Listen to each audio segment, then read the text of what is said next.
Tidak kau pening berpintar. Okey, apa lagi cerita-cerita apa ciri-ciri apa ni?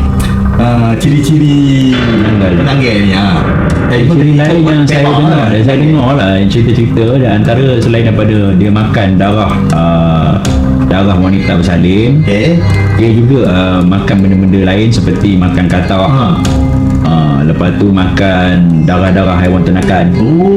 Dia makan najis lah kiranya. Darah-darah tu kan kira najis. Dia makan benda lain, benda yang tak elok lah ada tak elok.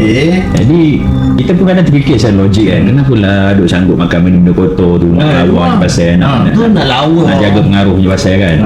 Sekarang ni kamu jadilah nanti TikToker ke influencer ke kan, baru lah. Setuju sangat.